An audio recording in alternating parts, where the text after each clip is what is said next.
Arteta! What a strike! What a screamer! Zola! And a fantastic goal! Arsenal back in it! And here's Limpar, lines it up, finds the net. Arsenal in front. And we are live. Welcome to the Arsenal Vision pre-match live show. My name is Elliot Smith. You can block me on Twitter, Yankee Gunner. I'm doing a lot of things at once and none of them well, but I'm doing them, and that's the important thing. And hopefully Arsenal will be doing them and doing them well. Doing it and doing it and doing it well. I'm going to take a lot of flack for that. I hope you're doing well. We're excited to have you here. We're going to be going over lineup predictions, lineup reactions, but also some of the news that's breaking. Scoutception. Are you up to date on Scoutception? Well, if you're not, we're going to get you up to date on Scoutception. We'll take your questions and all that. First, with Tim, you can find him on Twitter at Stoberto. Hello, Tim. Oh, boy, Tim's got audio issues. We're taking Tim out. Tim, what happened? And Jessica Black's here. You can find her on Twitter at It's Jessinho. Hello, Jessica Black. That was almost as bad as like when you said Puffy. Oh, doing it well. First of all, I want to be clear about something. He was Puffy. That was it. It was Puff Daddy. He was Puffy before he was P. Diddy, before he was Diddy, right? Am I wrong about that? Just because I'm old doesn't mean I'm wrong. You can be old and right, can't you? Or no? Is that an okay boomer moment for me? It's fine, but I'm good. It's good. So the funny thing is, Tim bought a new mic, and it's awesome. And I have no idea why it sounded like the way it did, and it's probably my fault because we tested it on Skype, but we didn't test it in this recording environment. So my bad. Hello to you, and hello to everybody watching. And Jess, I guess let's just start it off with this real quick. Tim will be here. Clive will be here. Look, if you are tuning in to see Clive, forget Clive. Tune in just to see the Clive video, because it's going to be awesome. You're going to love it. So let's, Mike's got a point. 15 minutes until the Wise Ceballos starting meltdown, which leads me to my first question, Jess. This is tricky. So the West Brom game, I was kind of like, play kids, play whatever, use it as a learning experience. This is different. This is Chelsea. This is a Champions League final participant. This is Thomas Tuchel, who's getting all of these plaudits for the job he's done at Chelsea. And I think, like, it's natural for Arteta to want to look at this game as a measuring stick and understand that you can't go into this game and just get smacked down by them. They don't have a ton to play for. I guess technically top four is still in line, so they kind of have to play. We'll see what they do with their lineup. But I guess what I'm asking you is, how much does Arteta have to look at this game as a must-win, must-play well kind of game that requires his strongest lineup in the context of the hubbub around Tuchel's appointment and where we stand currently? I mean, I think just from the simple standpoint that it's a London derby, you have to put out a strong lineup. You cannot go out there with a bummy lineup against Chelsea, no matter if it's Lampard coaching them or Tuchel coaching them. I think the idea that we want to see kids, I think that's what we want to see, but I just don't see that in Arteta. I don't see that need to blood kids early and things like that. I can't see that. And I think for him, he wants to finish as high as he can in the table. I think for fans, we're like, no, don't finish. We don't want to be in that European Conference League. But if Arteta can finish in a more, I guess, acceptable position, that would feel better for him, for the optics. So I think we're going to continue to see strong lineups. I don't really see the kids coming in. And I think for him, it's just important to look like we're going in the right direction, even though we know that there's not a lot to like actually play for. So, yeah. Yep, that makes sense to me. I'm going to try to add Tim back in. Let's see how this goes. His face looks very, very big in the preview screen, so we may be getting a very up-close Tim. Oh, no, he's gone horizontal. He's gone to his phone. He's given up on his expensive new microphone. Tim, that was a short-lived experience. You are taking the Scott role of the whistleblower backlit setup, so I love that. Do you want to tell us what these cigarette companies have been doing to us, or are you not willing to go on the record? Hello, Tim's on Twitter. Stoberto. Hello there. How are you? Yeah, good. So I guess expensive mic in the round file. No. It's not the mic. It's my laptop. So I'm on the tablet now. Fair enough. Well, I appreciate having you here. If you were to turn that tablet sideways, it would probably fill that nice screen. Yeah. Let's see. So yeah, I can do that. Yeah. It's just difficult to look into the camera. It is. Trust me, I know, because I have my camera. Look, I shouldn't be giving anybody tips here. Let's just get right into it, Tim. I'll ask you what I asked Jess, which is essentially like, end of season games are a great opportunity to try things, learn things. We saw United screw over, I guess you could say, Liverpool yesterday, starting some kids, getting beaten by Leicester, denying Liverpool a top four. but also handing City the title in the process. And then we saw Wolves on the weekend play, I think, 19-year-old fullbacks, an 18-year-old striker, and two 21-year-old forwards. So where do you fall on the Arteta should use this as a learning experience game versus that's all well and good for Palace and Brighton, but it's not okay against Chelsea? Yeah, I think with Chelsea it's not okay. And with Chelsea as well, I think we'd possibly get battered. We might get battered anyway, to be honest. Although, and I hate to jinx things, Chelsea don't score a lot of goals. They don't concede any either, which is the bad news. I mean, I don't know how good that would be for some of the younger players like Aziz or Balogun if we just ended up getting beaten quite handily. My view on it is take this game seriously because it's Chelsea. You have to. They're possibly the best team in the Premier League at the moment on form. I think you kind of have to, and because it's a London derby and everything like that. I think there's more scope for the last two games for Palace and Brighton, and I'm not advocating going all out in those games and just playing a team full of kids, but definitely have Aziz and Balogun at least on the bench for those games and give them 15, 20 minutes. Maybe you can give them 15 minutes against Palace and, half an hour against Brighton, depending on what's riding on that game, probably not very much. I think the gently approach, have them in the matchday squad, have them involved, give them some minutes. I don't think tonight is the right time to do that, though. Also, I just guess sidebar, I just want to say really quick that I think the under 23s and under 18s have finished their seasons now, officially. Yeah. So then there is no excuse not to bring in Balogun and Aziz where there was maybe a couple of days ago when they were still playing with them. Yeah, I appreciate that input, Jess. We try not to have any concrete information or background data or anything like that. So it's okay. Just don't let it happen again. So Eddie says Willian has to start. He scores goals and we need goals. Jess, I mean, this is true, right? I mean, based on having been an Arsenal fan since the weekend, Willian seems like a really talented guy who can score extraordinary goals. So we got to rely on him, right? I feel like this guy, if he starts, he's going to have one of those Eden Hazard, Casper-like performances against Chelsea and then come up hugging them after the game. I just think I wouldn't be surprised if he played just because I can't see him starting Martinelli in the center forward position or at left wing. So I wouldn't be surprised if we saw him and he played like he always plays. I mean, he's been a catastrophe, and I don't think that's going to really change. But yeah, I see him starting in this game and that's really unfortunate. Yeah, well, this is a good question, actually, that comes up. I have an excuse for not using Aziz or Balogun. It's called St. Totteringham's Day. It's been a few years since we had one, but let's not forget it. Tim, Spurs aren't exactly ripping it up, and while I don't particularly think we can catch them, we can catch them. I mean, in a season with nothing left to play for, St. Totteringham's Day is something that the fans care about. It is a tangible, as dumb as it sounds, it's a tangible result we really do care about. The downside of it is it probably comes with a 7th place finish, which puts us in the Europa Conference. So Where do you stand? Finish above Tottenham? Avoid the... I mean, could we actually screw over Tottenham by putting them in the Europa Conference? Like, where do you fall on the Europa Conference versus St. Totteringham's Day balancing act? Yeah, it's a weird one, isn't it? I think I've just come to the conclusion that it all cancels each other out and I don't really care. So I'll just wait and see where everything ends up. So if I don't emotionally invest in any of those outcomes and just wait, I mean, like with finishing above Spurs, like I just don't care that much because basically we're both crap and we're both going to finish very, very similarly. I think on a similar, like, if we finish 7th and they finish 8th, like who cares, honestly? Like when we were both going for 4th, it was different because there's something on that. There's nothing really on. We finished below them last year. I actually found that funnier just because we got more by kind of winning the FA Cup and finishing below them and having a better season.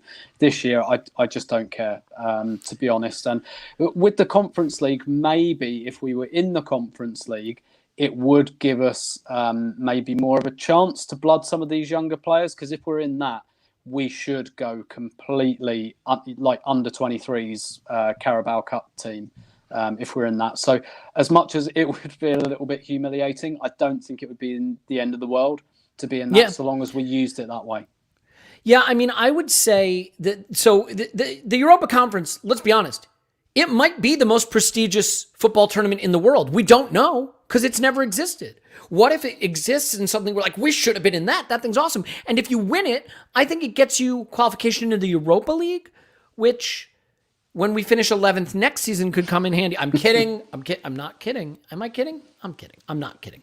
Jess, do you want to be in the Europa? So here's the funny thing.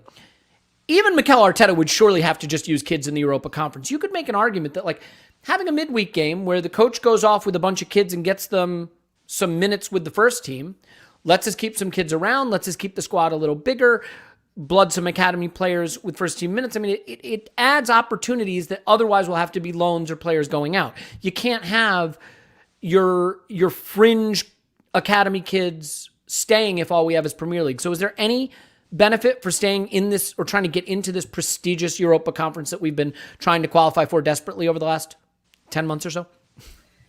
Look, I see that. I understand that, we want to have more opportunities for our younger kids to be able to play games and stay with us, as they develop.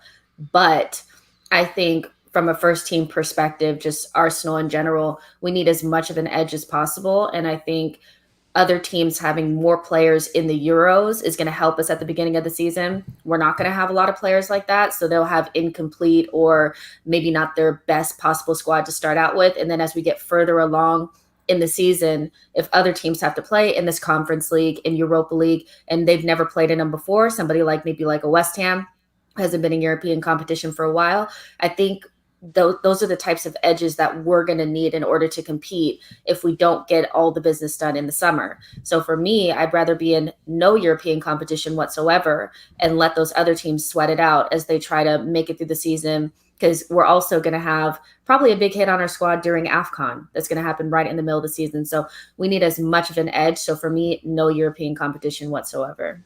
Okay. Before we get to the lineup, because that will be out shortly, I think we have to touch on what might be my favorite thing currently happening, and that is Scoutception. Now, if you're not familiar with Inception is where you go into the dream, and then inside the dream, you go in the dream, and then in the dream, you go into another dream. It's a dream within a dream, and then you plant a thought, and that thought then manifests into action, becomes self-actualizing. Well, we are engaged in Scoutception. We have hired scouts to find us new scouts. Tim, Arsenal have hired a headhunting firm to find us some scouts because, and this is the thing, they all vanished last summer. Now, no one knows. It may have been the blip, right? It may have been the leftovers. We're not sure, but they're gone. Was it Thanos? We can't be sure, but the scouts are gone, and now we need scouts, and we've hired scouts to find scouts. Give me your 30,000-foot view on Scoutception. Yeah, sure. This is one of those things where it almost looks so stupid. I'm convinced that I'm missing some information, and I get the sense we might be. I was never entirely convinced by that "we don't want scouts anymore" story, to be honest. And I think if you wanted to read this in the generous way, you'd say coronavirus means that scouts can't go into stadiums anyway. And Arsenal wanted to do a bit of a restructure, and perhaps they wanted to get rid of some of the scouts who've been there for years and years. And so maybe they thought, well, instead of like overhauling this all next summer, why don't we sack the scouts now when they can't go in the stadiums anyway? And then once they can, we'll go and hire a new scouting team. I tend to think that's what it might be, to be honest. I really do. And maybe that's just me being really generous. But I do think, there was just something that didn't sit right with me about that story, that we've decided we don't want scouts anymore, but we wanted them in some places. Like we still had them in South America, which is, Edu's territory really. And therefore I suspect it's Edu's guys in that territory. So it always felt to me like a little bit of a cover and maybe just a chance for a refresh. And yeah, definitely a chance to cut some costs maybe during COVID. Yeah. What about you, Jess? Are you up for Scoutception? Well, I loved that little intro that you had because Inception is literally one of my favorite movies. So good. Did you like Tenet? We could do movies all day. Did you like Tenet?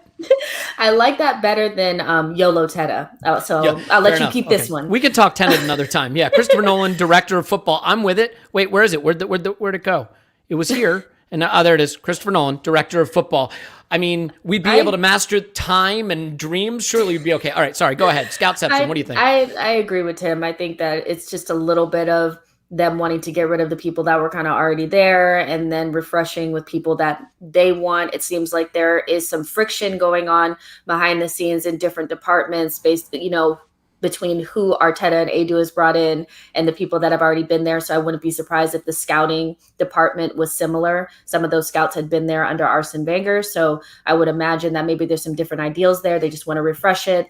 Is this a great time to be trying to get this done? It sounds a little like, come on, we need scouts yesterday, but yeah, it's just one of those things where it kind of comes out at a time where we kind of already look stupid and it makes us look more stupid and incompetent. And so not great timing, but we need scouts. So get it done. If we don't have any, get it done.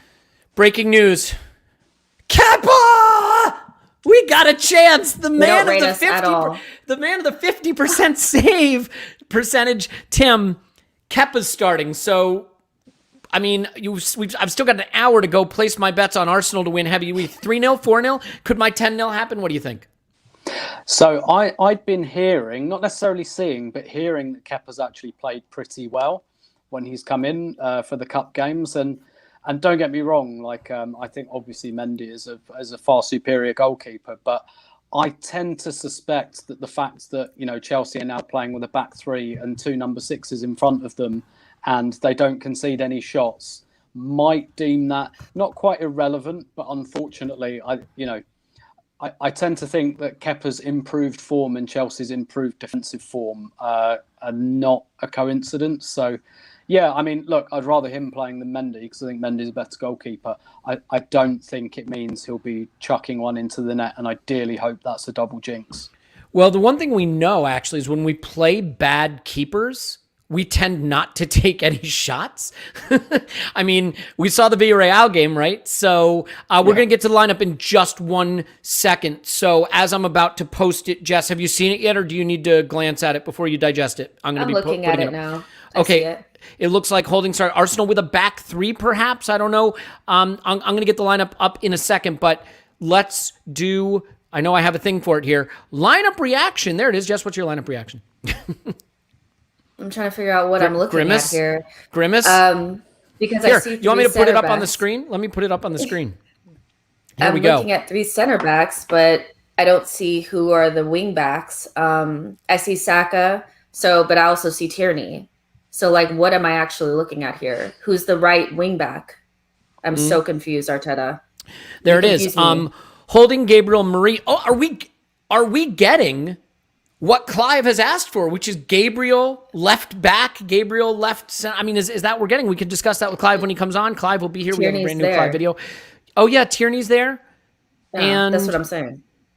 Why did people say Bellerin? There's no Bellerin. No, Bellerin's on the bench. So, is Thomas Partey playing right wing back? Is that what I'm seeing here? Yeah, okay. Do you want to take a swing at this, Tim? That's the question, isn't it? It's who's playing at right back. I mean, is it Holding? Please, because I imagine no. Well, wait a minute. What if it is just a 3-4-3 and Saka's actually playing as? But then where's Tierney playing? Saka could be playing right wing back and Tierney could be playing left wing back, right? I mean, and then you have a midfield of Elneny and Partey and a front three of Smith Rowe, Odegaard, and Aubameyang. That doesn't make any sense. Doesn't make any sense. I take it back. This is an error. This is a typo. There's somebody missing here. There has to be a right wing back there somewhere because it cannot be Holding. And there's 3 right backs on the bench.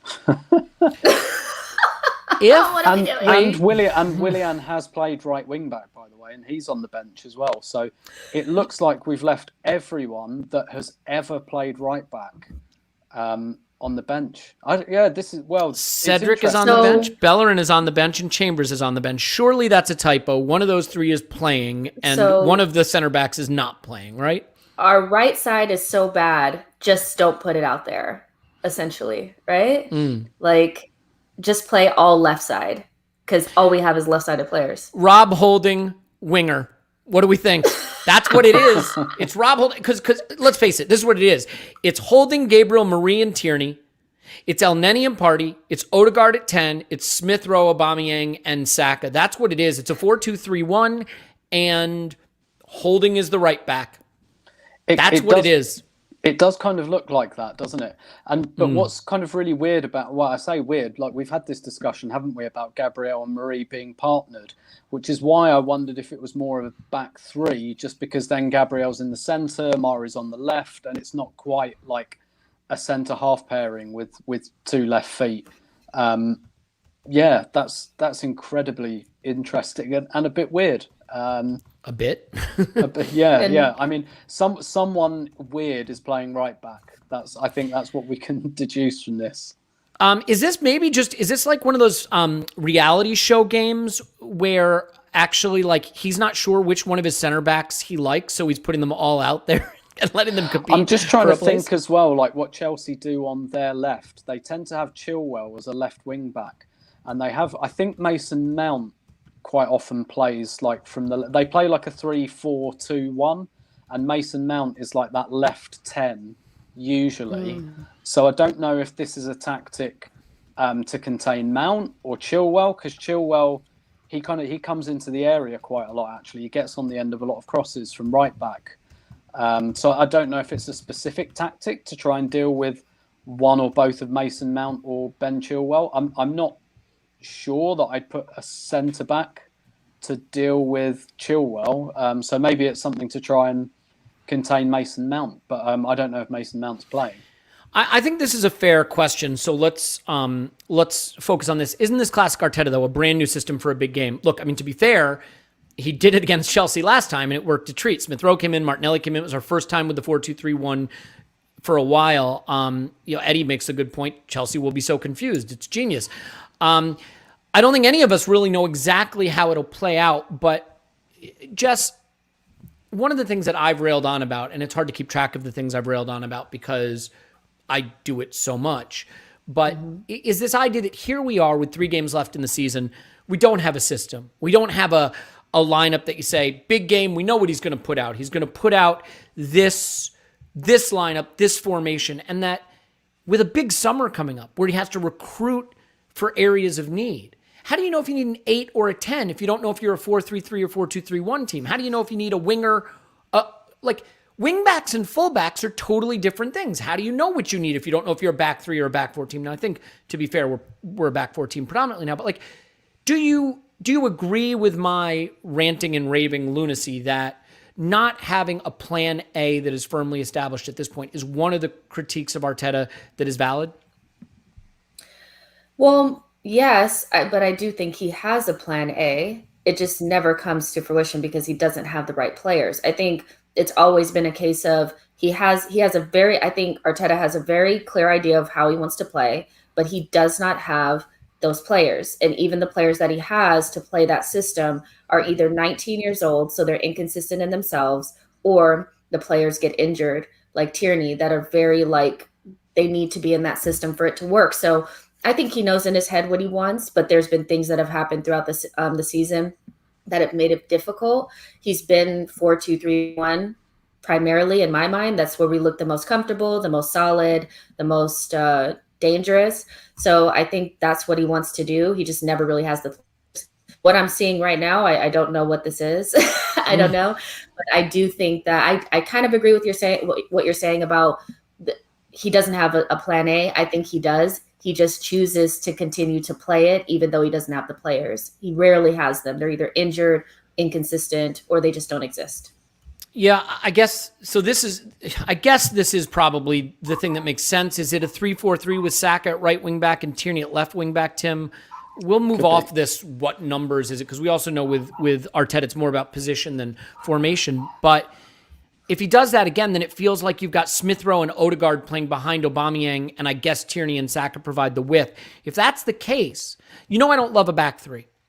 But as Clive has always pointed out, back 3 actually means you have one less defender on the pitch, not more, because those outside players are attackers. If it is a back 3, and Tierney and Saka are going to go up to provide the width, and Odegaard and Smith Rowe are going to be behind Aubameyang, with Partey and El Neni behind them, it's actually a pretty attacking formation, a pretty interesting one. I do think where you can hurt Chelsea is on the outside. I don't think Chilwell's amazing. I don't think Azpilicueta is amazing. I don't think Marcus Alonso defensively is any good. They have some weakness there.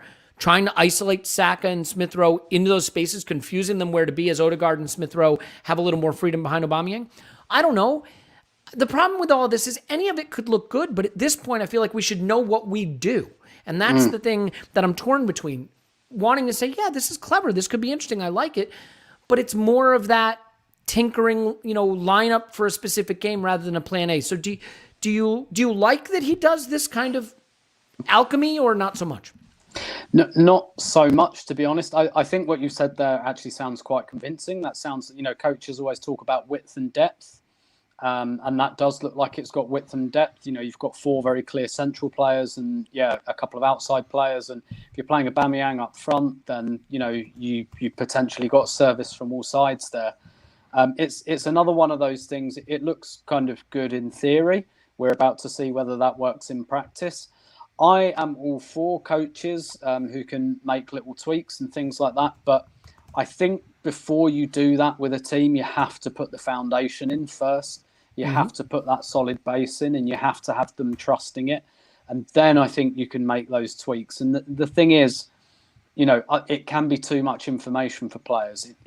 I think it's just got to be, right, we're playing this team today. We're not going to rip up everything and play like Holding at right back or Saka at right wing back or anything like that. But what we're going to do, we might go 3 at the back today because they play this way. Or we might just put this player, we'll still play you on the wing, but we want you to come inside rather than outside today because this opponent has a specific weakness. I think focusing on like 1 to 2 small things is a really, really good thing for a coach to be able to do. I just don't think Arsenal are at that stage of their development yet. And you risk falling into the Emery cyclone of just confusing them. That said, let's wait and see how it pans out because it could be brilliant. Yeah, let's look at the Chelsea lineup for a second, Jess. Azpilicueta, Thiago Silva, Zuma, James, Gilmore, Jorginho, Chilwell, Mount, Havertz, Pulisic. So obviously that's not laid out the way it's going to be. That looks like... Is that a back? 3-4-3. Yeah, but is it back 3-4-3 with Reece James as one of the center back? Is Reece James playing one of the center backs? Reece James will play right wing back. Oh, Azpilicueta will be one of the center backs, right? Yeah. So James on one outside, Chilwell on the other. I do rate Reece James a lot. I think Chilwell is the dope. Personally, I know some people would disagree. It looks like we've matched them then a little bit, potentially in the 3-4-3. Obviously, them not having Conte looks really nice. Pulisic, his injury saved us in the FA Cup final last season, but I think we remember how it started. The thing I see here, though, is Mount, Havertz, and Pulisic up front. A lot of dribbly, free-moving, interchanging kind of forwards, but no reference point, no focal point, no real striker. So is that the interesting thing for you, how we handle that sort of amorphous front three of tricky wide players in Mount, Havertz, and Pulisic? Yeah, we don't handle them well. We're not really that great at one-on-one defending. I remember, Rob Holding bouncing around on his toes against, I think it was Jack Grealish earlier this season. So that's not really our strong point, right? We'll need to contain them with good positioning, and El Neni and Thomas will have to help.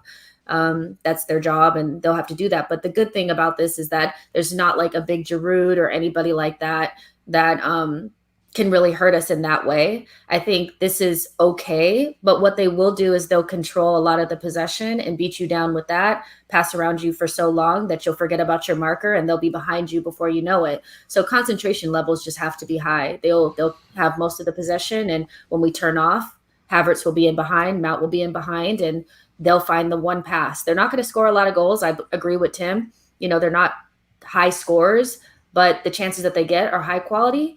So it doesn't look great, but I'm not that scared, because it's not like it's Giroud or a big striker or something like that, but yeah. Yeah. And by the way, I just want to respond to this so Tyrone, I hear what you're saying, but just to be clear, I think I always said one of my problems with Emery is I thought Emery was too focused on negating the opposition tactics. Tim, you did a lot of podcasts with me, right? That was something we talked about a lot, is that we were overly focused on negating the opposition instead of what we do well. I don't think Arteta has that problem. I don't think he's I felt he was negative for a long time. I actually have to say, post-Boxing Day, I don't think he's been a negative manager. I just don't think we've... I got to agree. I think Emery changed too much, personally. I don't think he's been a negative manager. I think he's just been too willing to change. I mean, again, not to relitigate, we did start the first leg of a European semifinal strikerless with Emil Smith Rowe at false nine, having never done it before. There's been a lot of that going on. So that leads me to sort of where we are right now in the context of the last couple of games of the season. Tim, with the summer coming up, Arteta kind of hinted that he might have a big budget to spend. I read the Athletic article today about some of the situations at Arsenal. Fitness guys going and coming, goalkeeping coaches going and coming, no experience number 2 for Arteta, not a lot of experience behind the scenes. Richard Garlick coming on, Dick Garlick, I don't know if he stinks. Maybe. Who knows? We'll find out. But I guess what I would say is, like, this feels like a very pivotal summer. Where are you in terms of trusting, because there's a lot of clear out that has to go on, and then maybe a couple of big important arrivals that have to happen. Where are you with your trust factor for the group that will oversee it? Quite low, to be honest, because I'm looking at what they've produced already. And Clive is coming. Don't worry, by the way. Yeah, go ahead. Sorry. Mm-hmm. We've been through some of the names that we're not too enamored with who've come in the last year, and so we don't need to kind of go over those again. But I think it's very much a case, particularly with someone like Edu, for example, with whom I think the jury is still out. And so I think with Edu more than anyone else, it's very much a case of, okay, we're not kind of gunning for you yet, but you've got some stuff to prove this summer. And I think that's where I am with Edu at the moment in particular. Arteta, I'm a bit lower, to be quite honest. I think I'm not sure there's anything he can do in this last few games to totally convince me he's the man to take this forward. Can I ask you a dumb question?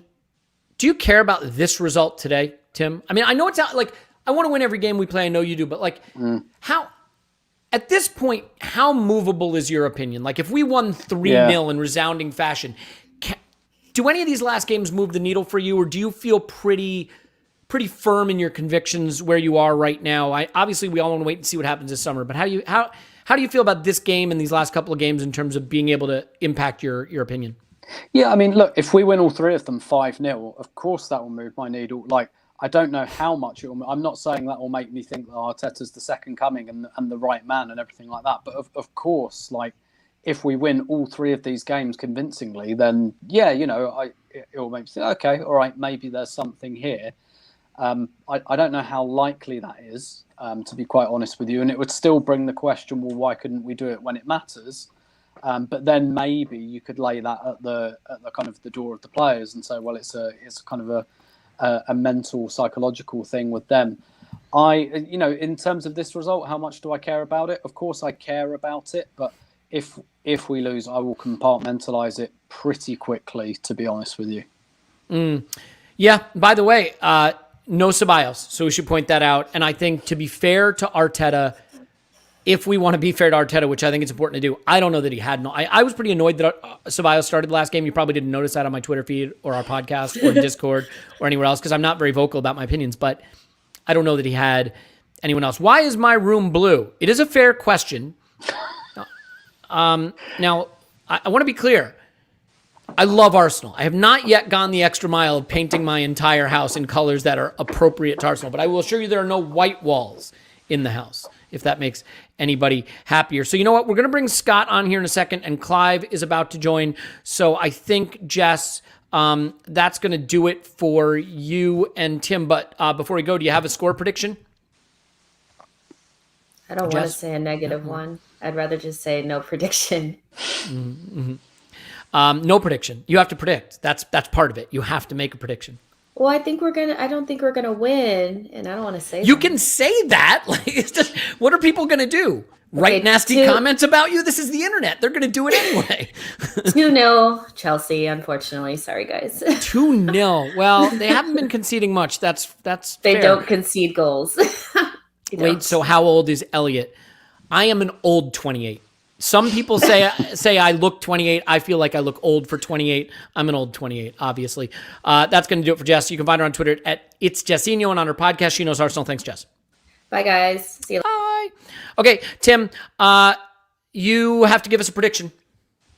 Yeah, I was going to go 2-0 Chelsea as well, but for the sake of being different, I'll say 2-1 Chelsea. 2-1 Chelsea. Would you take it? Moral victory? Possibly.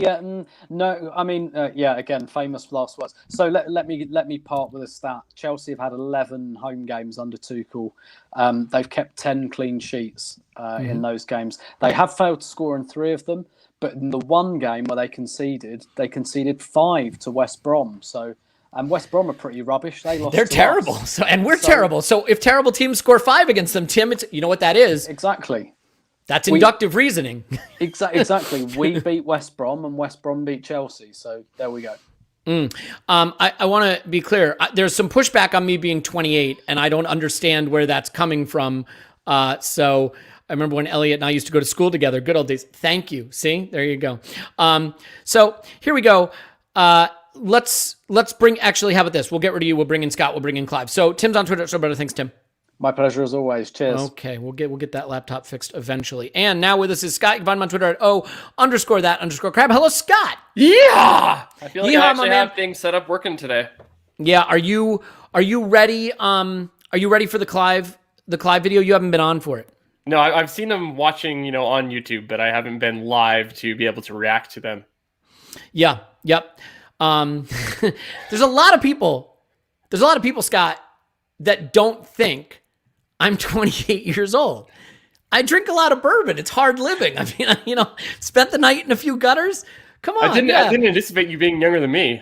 No, I look younger than you. There's that. I'm 28 until I'm 29. We're getting a lot of that. Scott, any analytics for us on what, wait, by the way, Hank, yes, he's coming. Clive is coming momentarily. He's going to be here any second. Any analytics on what the lineup suggests the outcome's going to be today? That Chelsea are going to probably win. I mean, that is basically what it says, that Chelsea are a better team than us, even if they kind of rotate things. So that's what I would anticipate. Well, what do you predict? Like 3 or 4-0 to Chelsea. Do you have an XA on me? And by XA, I mean expected age.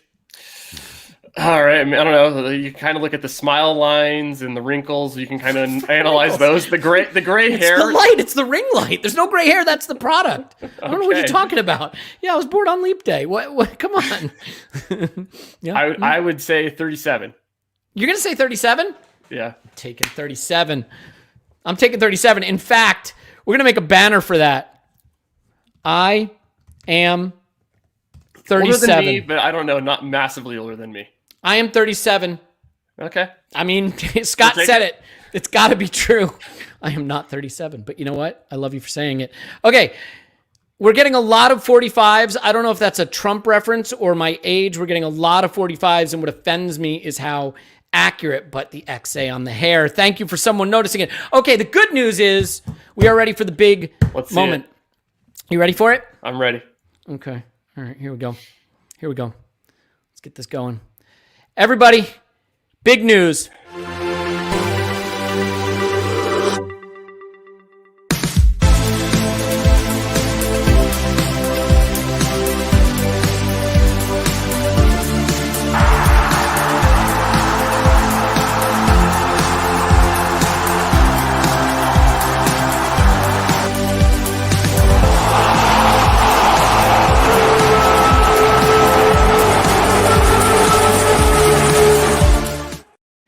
And he's here. Clive's on Twitter at ClivePASC. Hello, Clive. That actually made me laugh.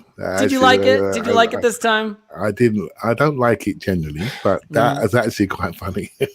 Come on, it's got the England celebration just for you. The what park is that? Something Park, where all the England fans gathered and celebrated the World Cup. I want to say Box Park, but I'm not sure I'm right there. But hey, we enjoyed it. Hey, Clive, what do you make of the lineup, my friend? Yeah, 3 at the back looks like to me, doesn't it? 3 at the back with Saka right wing back and Tierney left wing back. But if I listen to Adrian Clark do a post game breakdown after the last game, and And he looked at Saka and said, maybe down in the future, he should play on the right side as a wing back and Tierney on the left side. And I sometimes think in life, the simplest things are sometimes the best things. And I'm thinking, he hasn't got a right foot, but it doesn't matter sometimes, the way he plays. So they're two talents. The moment we separated them and brought Smith Rowe in, that's when things changed, didn't it? So let's see. So you know me with a back three, lads. You know me. Our most successful time has been with a back three in Arteta's time. I think what we did wrong with it was we tried to fit Aubameyang and Lacazette into a back three up front. And you need two creators behind one forward. Just make a decision. Then you don't worry about your number 10 that's not there, Elliot, because you've got two number 10s. Do you see what I mean? Mm-hmm. When you've got two strikers up front, you're so reliant on one person to create. You can crowd that person and you're in trouble. So I like the system. So I'm not against it. So let's see how it goes. Did you see the big news, Clive? What's that? I am 37. Yeah, that's pretty good. I'm 107. I asked Scott, he's the data guy. He said I am 37. That's the big news. Scott, this lineup. So the interesting thing is apparently people are saying that Arteta was asked about it and he said it's the same thing we've been doing. So that leaves me a little confused because I don't know how you put those players out in and have it be the same thing we're doing. Does that give you any kind of different view on what this formation might be? What we might be trying? I guess it's maybe then, was it Gabriel there in that holding role, or I'm sorry, in the Xhaka role? I mean, I guess that's the only thing that you could kind of see. But I mean, to me, it looks like a 3-4-3 to match Chelsea's 3-4-3. I really do see that is the way. I mean, maybe he's just saying things. Could he be playing Tierney as the left winger? Maybe. And doing what Clive suggested, which is, well, then we still don't have a right back. We don't have a right back. Let's put hold. Is it holding there? Oh, I don't know what we're doing. Holding on the wing. Holdinho. It looks like a back three to me. And it's a back three. It looks like that to me. And let's see what happens and see if you watch Chelsea do it. See what they're going to do with is it Billy Gilmore plays in there, and I'm not sure I got with him, but if they're going to go to 2 or 1-1 and see how they feel pressure wise. And if I'm Man City, I'm telling you, I'm playing Raheem Sterling in the Champions League final because Chelsea want to step onto people, and he's the one that runs through people. And I would seriously hold that secret and run through them. And so Smith Rowe today, superstar, running in. Let's see what happens. We are facing Kepa Arrizabalaga, if that's even his real name. He only lets in 1 out of every 2 shots he faces. Clive, will we punish them for playing Kepa? The thing that frustrated me in the Europa League is their keeper looked like he was desperate to crap his pants and throw it in his net, and we didn't test him. Chelsea's been giving away nothing. What do you think the odds are that we're able to test them today? That Europa League game, the one that we're all still processing, that game, we're going through various stages of grief. And then to watch Harry Maguire get injured and maybe not play in the final just makes it worse for me because he destabilizes Manchester United immediately by not being there. And then you think we'd stand a good chance against him if he doesn't play.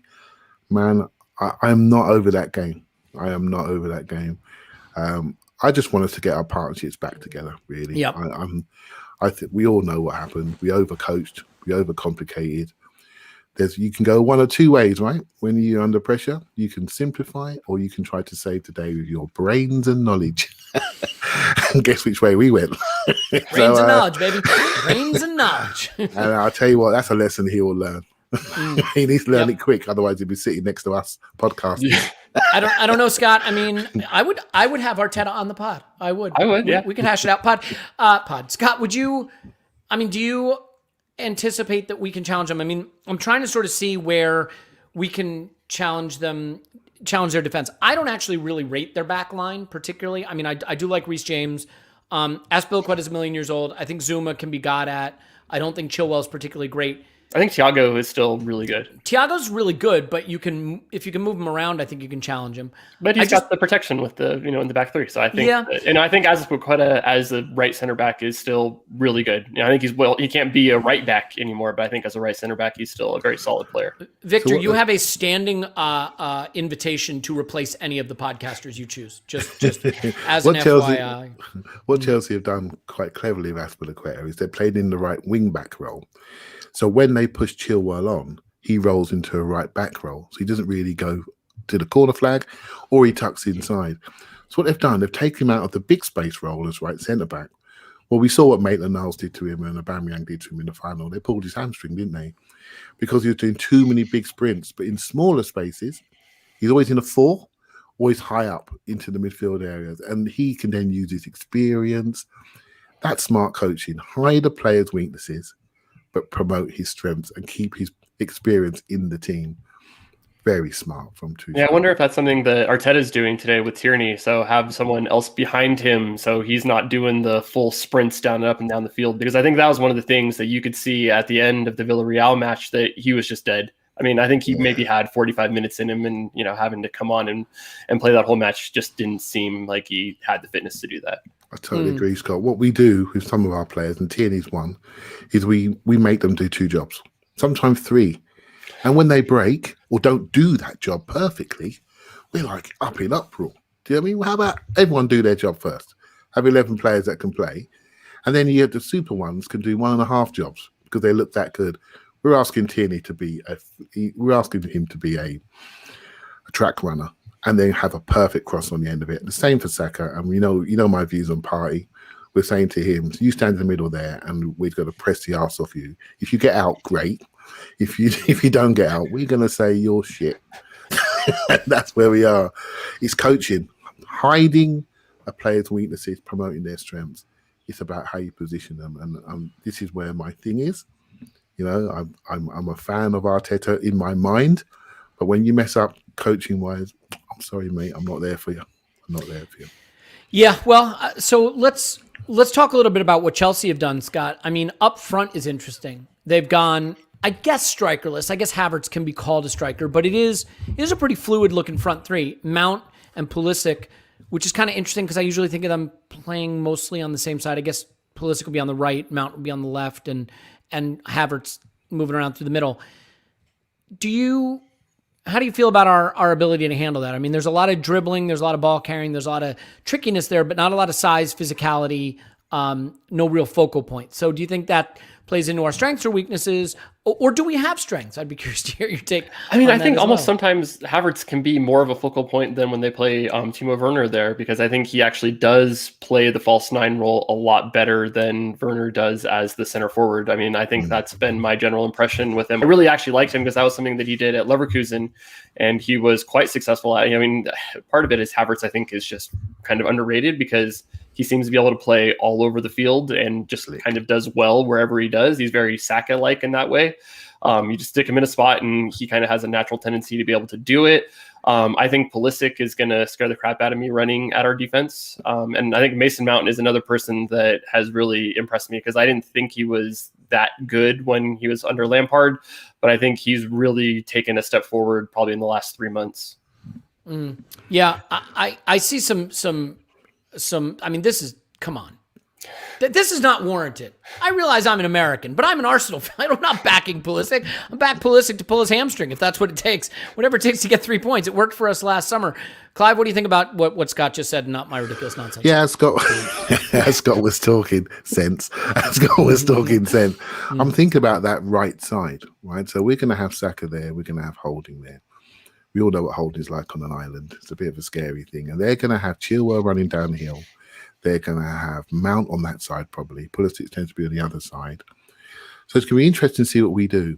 We're going to try to probably get Saka on. It's going to be a game of who's going to push each other back between Chilwell and Saka, right? So, but the Mount Holding thing is my worry because Mount brings it up to you, runs around you. He's quite smart decision-wise. Yeah, that's a little bit of a worry. The left-hand side, if it's Gabriel or Mari, depends who plays on the outside. I'm not so worried about that. But Holding, we'll see what happens. But It's going to be fun. I like the tactical changes. I'm all for that. I don't care about one system for this and one system for that. No.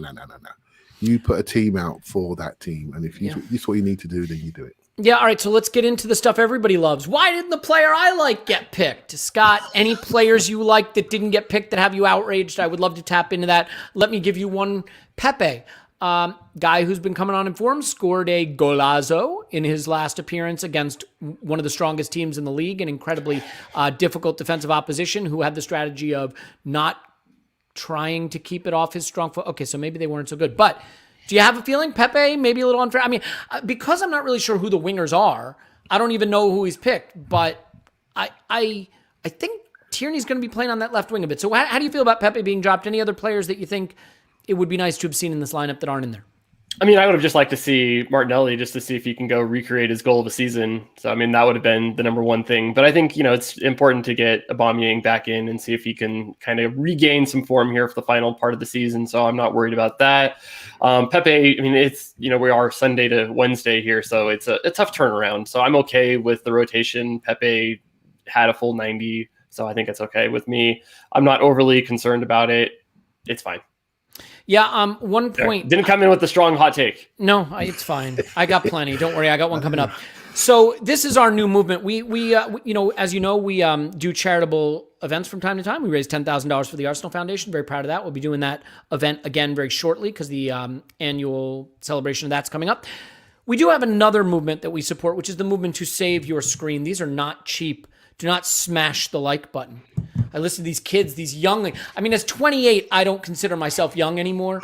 At 28, I think of myself as older. And as you get older, smashing things isn't necessary. You can gently caress the like and subscribe button. It will still work.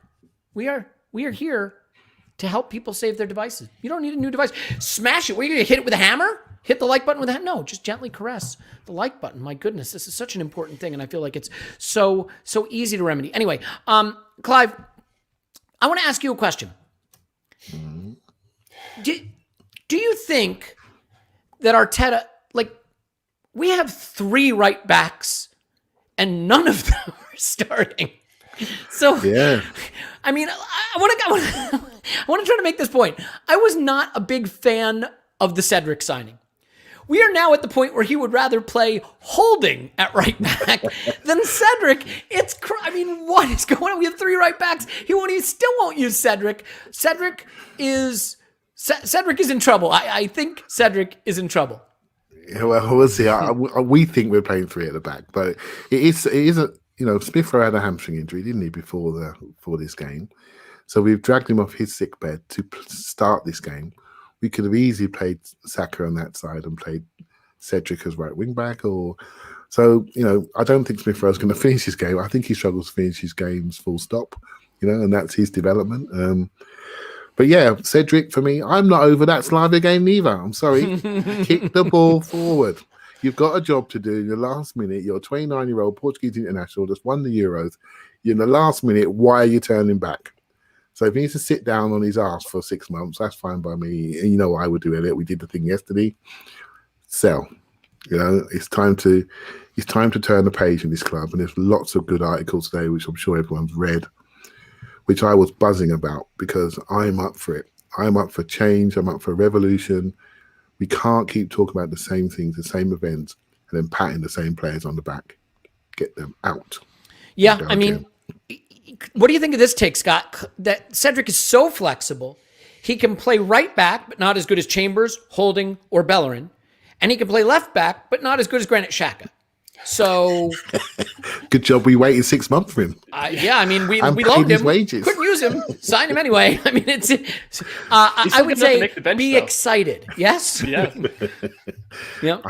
I was just forgetting that, Elliot. Why do you have to bring this stuff up? Sorry, let's finish up with some keep or sell. How about that? Guys, here's what I'm going to ask you in the comments. If you can throw out the ones you want us to do. What we're going to do now is something called keep or sell, something we did for patrons the other day, but we can throw in a little bit right now, where we're going to basically say a player, I'm going to pick a value, and you're going to say if we would keep him or sell him at that value. So, here's an interesting one, by the way.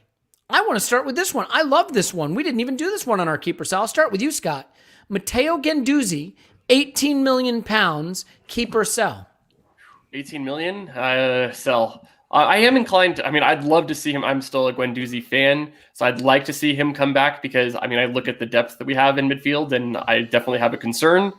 I don't think that El Neni is good enough. He's a very just average. He's very mid-table where Arsenal are at, and I think if we want to be better than mid-table, we need an improvement there. Ceballos is going to be gone. So, really, you kind of look at it, and that's Xhaka and Partey is left. I know we have big dreams about, some of the, the younger guys out there, but that's a big question to ask them to step up and take those. So I think we definitely need somebody there. At 18 million, no, I sell him. Okay. What about you, Clive? 18 million. Do you need to ask me? You're going to sell him. I'd sell him. You think about El Neni, that's the first thing that comes into mind. They're two jogging midfielders, aren't they? Right, so we need to remove the joggers from the club. He's technically more skillful than El Neni, I think. We're technically more skillful, but I'm afraid most dressing rooms have what they call a no dickhead rule. Do they? And Guendouzi, I'm afraid, is. Do podcasts have that? Guendouzi, I'm afraid, would not pass that little non-negotiable, and that's the problem, and that's why El Neni's still at the club. Because the gap isn't that big. And we all know Guendouzi could be a good player once he grows up and throws the dummy out. He could be a really good player if he fixes his attitude, because he's got a football attitude, which is quite personality strong. That's the right word. He really does want it, but he wants it at in a way that is so dramatic that you can only see him. And that's not team sport, I'm afraid. You're not that good. You're not Patrick Vieira's son. So sit yourself down, get sold, off you go. Important question, Elliot. Why don't you spell your name with an E at the end? I don't, but if my name started with a T and was Telliot, then my name backwards would be Toilet. That is a true story. So yeah, lucky for me, my name isn't Telliot. Another funny story, my children's name are Addison and Sophie. And my mom got a tattoo on her wrist of each of their first initials. So we are having another daughter that we are going to name Samantha so that she can get that tattoo as well. Okay, let's keep going and get some keep sell going on here. I think I saw one for Willock. Yeah. All right. How about I picked a number on our Patreon pod that people didn't like, Clive in particular, but Scott, I'm going to throw it to you. Let's say we can get 15 million Great Britain pounds, British pounds, actual pounds, British sterling. 15 million for Joe Willock. Keep or sell? 15 million in the comments, everybody. Keep or sell Joe Willock. Sell. I think I would negotiate, a buyback, but I'd probably sell with a buyback clause. You'd sell with a buy. You can't do buy. So here's the thing. First of all, buybacks don't really happen, but the problem with buyback clauses is they lower the price, but also the players don't want them, right? Yeah. They want to have that control over their career. So I think you'd struggle to get a buyback clause. You would sell. We're getting a lot of split 15, answers. I would, yeah. Part of it is, I think he does have great skills. I just worry about how he fits into a possession-oriented team, because I think that you are seeing at Newcastle his ability to kind of play off the ball and make those runs is really maximizing what he can do. I just don't know if he would have the same opportunities to do that as often on a team like Arsenal, because he does have a great ability to find those space in the box. And you can see it with his shot numbers and his goal numbers. But I just don't know if that's the thing that I've always worried about, is that he's such a low touch player. Can you carry somebody like that in an Arsenal team? Maybe in 3 or 4 years. I'm not ready to give up on him, because I think that skill of being able to get shots from midfield is something that is very valuable. And I would definitely give him time to see if he can be good enough in the Arsenal midfield. I would, but 15 million, that's hard, especially with the amount of rebuilding we'd need to do. But no, I would reluctantly do it. I would say this. If we want to play a 4-3-3 and we're going to play with 2 8s, I think Joe Willock can be one of the 8s. I don't think he can be a central midfielder, and I don't think he can be a 10. So, Clive, this is where I think Arteta lets himself down a bit. I think Joe Willock, look, don't keep Joe Willock unless you have a clear plan for something he can do that really helps you. I have huge worries. He's made 60 appearances for us. He's made about 6 for Newcastle, come on as a sub and scored a few goals. He's got goals. That's a big quality. But are we going to keep a player off the 6 appearances for Newcastle or the 60 appearances for Arsenal? Absent a clear plan for what his role is, I'd rather have the money and use it on someone we know how to use. I acknowledge we could wind up looking dumb on that, because a player that scores goals is value. But Clive, we don't know how to use him. We won't look dumb if we get 23 million. You know, and that's the numbers they're talking about in England, lads, is around 20 million, and that's rising by the minute. You know, and teams are queuing. They're starting to queue up for this player, and in this Brexit era, I'm afraid he's got value. And so there are loans. You know, we keep looking at Chelsea. They had like 45 players out on loan. They just keep churning people out the door. But we've done it. We've done it with a couple because we're Arsenal. We love our players, don't we? So they go out on loan. They do well. And let's be honest, we're split. We're split. Are we letting him go at the right time? Hey, look, for me, I would buy a player. We know exactly who he is, what he is.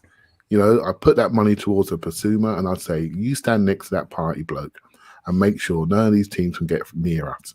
And that's what I do, because I know exactly what he is, what he can do, and he's proven. And sometimes you just got to do that. And 6 months ago, Joe Willock was not a 20 million plus player. So the loan has worked, and we got to accept it. And it's you two, more than anybody, have taught me about letting your darlings go and churning the squad round and all the rest of it, you know? And so I don't know what you're talking about. Just sell him. We shouldn't waste anyone's time. I will say this. If there's one thing you shouldn't do, it's learn from us. Just keep that in mind. That's a lesson from me that you should take seriously. Jonathan, thank you so much. And yes, the in-person event, it's going to be announced within the next 2 weeks. I'm sorry for the overwhelming number of you that are overseas. It is going to be in Las Vegas. It is going to be free to attend, and it is going to have some wildly good events on the calendar, some really good discounts, some really free drinks, and some really fun times. If you can make it, I strongly hope that you will. Obviously, we are doing that in the safest way possible, and we'll give you more details on that as they break. But that's a little teaser, the full announcement coming in just a couple of weeks. So, and yeah, Lori, we're excited. We are excited, and I'm excited to see you and have a drink with you too, my friend. All right, let's go on a few more keep or sell here. So, Clive, I'll throw it over to you. Let's do one that I think is the hardest one for me right now. Nicola Pepe, £40 million keep or sell. I wanna keep. We had this discussion, didn't we? I want to say keep, and my reasons for that is, I think that type of lefty one-on-one tricky winger, there isn't many of those in the world. I think he has quite a unique skill set. We haven't seen the best of him. We know that. It's really important how you walk into the room and the price you walk into the room by. But I think we should keep him, you know. But if I said sell, it's all about how you replace him. And would we buy him at 70 mil now, knowing where Saka is in his development, etc.? We probably wouldn't. I know they're slightly different, but we probably wouldn't invest that money. Might go for something else, maybe a right footer from the left-hand side, for example, if we had our time again and the development cycles met, you know. But I like him. I like you know, I spoke yesterday about leaders developing in the club. If you remove some of the old leaders, I think he has got the ability to take our scoring on his shoulders if he's allowed to. You know, a lot of the goals he scored is when Aubameyang's not played. You know, and I think there's something in there we need to extract. What we mustn't do is get a 32-year-old bloke from Chelsea on a free transfer and make him have the same minutes. Because if we do that, wait, stop, Clive. I know you tend to the negative. We're not that dumb. We wouldn't do a thing like that. I mean, we're not going to just block the path of all of our talented wingers by bringing in some past his best expensive winger from Chelsea. Why would we do that? Especially after the FA Cup final where he was man of the match. I mean, I don't know. Indicators are saying you're on the upward curve. So look, whatever. How about another Southampton fullback on a free? Ryan Bertrand, who could say no? You know what he could do? He can be behind Cedric in the pecking order. Let me ask you this about Pepe, though, because Scott, and we're going to wrap up pretty soon because it's almost game time. The thing with Pepe is, if we get rid of Lacazette in the summer, and that can maybe be our last one, assuming Laka goes, young Martinelli, young Balogun, young Saka, Pepe, Willian, who were probably desperate to drive off into the woods and wish him the best of luck. Like, if you do sell Pepe for 40 million, you probably need to bring in goals. You probably need to bring in another wide player. It's a problem you have to solve with a player who was just starting to look value. Now, here's what I would say. He was never a 72 million pound player. That was an overpay. Let's say he really was more like a 50 pound player. I'd say if he's worth 40 this summer, I can't see him not being worth 40 next summer. He's still only going to be 26, 27.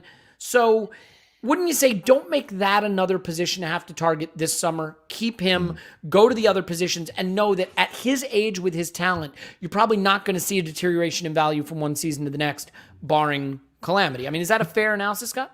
Yeah, I think so, because I mean, if you do have to, or if you do sell him, you have to replace him, because I don't think we have that much depth there. And I think that's one of the things that I really like about him, is that he actually is one of the few people that is in prime age range right now. I know we have a lot of people that I really like in the attacking band, but they're all pre-prime or just starting to come in there.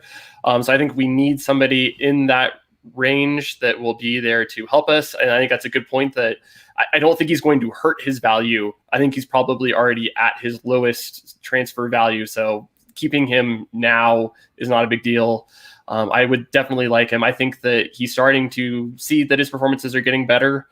I'd like to see him get a little bit more of a consistent run here over the last couple of games. It's okay. To me, it's okay he's out this game, because he just played a couple days ago, so that's fine. But yeah, I'd like to see what we have over the next couple of games, see if he can get some momentum going. And then I really like to see him be a guy that probably takes most of the minutes, or, is splitting it with Saka, or, we're figuring out a spot to have those guys, you're picking 2 of 3 players kind of a thing between him, Saka, Martinelli, kind of, splitting the wide positions. Yeah, Clive, sounded like you wanted to weigh in one more on that. Yeah, I'm just listening to Scott. Scott's a smart dude, right? He gets my brain going.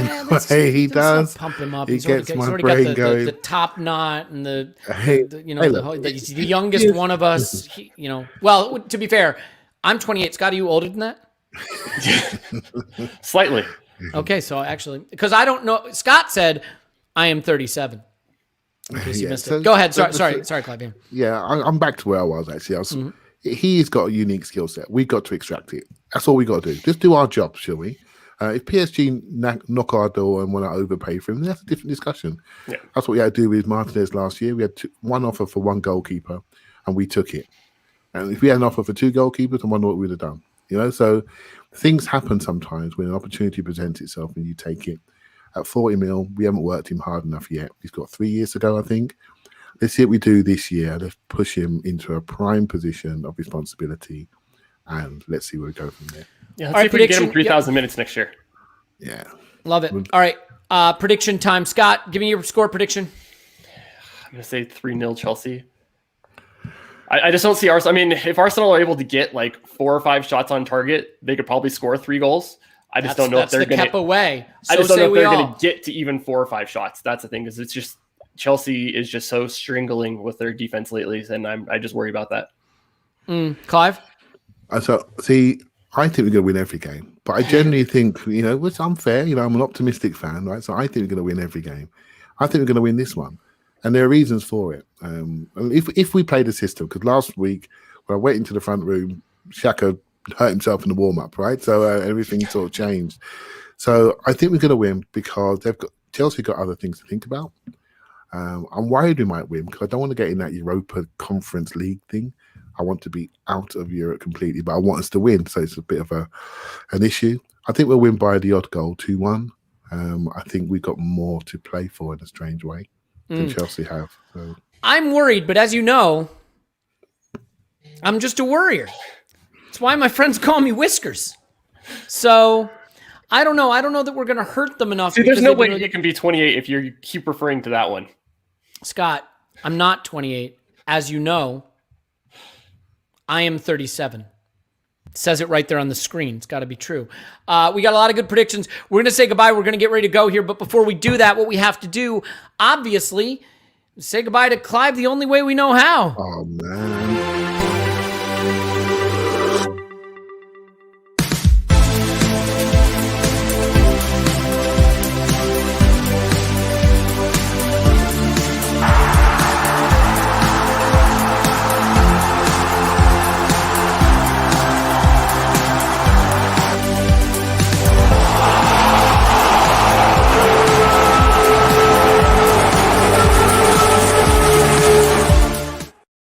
We love you, everybody. Thanks for being here. Clive's on Twitter at ClivePAFC. Thanks, buddy. Love you. Talk to you on the Instant Reaction Pod. Scott's on Twitter at @O_that_crab. Thanks, Scott. Bye, Elliot. All right. We love you. Thanks so much for being here, everybody. I hope you're enjoying these. These are fun for us, and I hope they're fun for you, and we can continue to do them for as long as there's a reason to, as long as the club exists and doesn't just fold.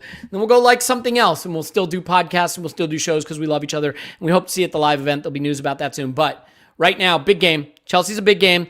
Still a chance for Arsenal to show that we have pride in the badge. So let's go do that. We love you, Arsenal. We love you. Thank you for watching. We'll talk to you after Arsenal 10, Chelsea 0.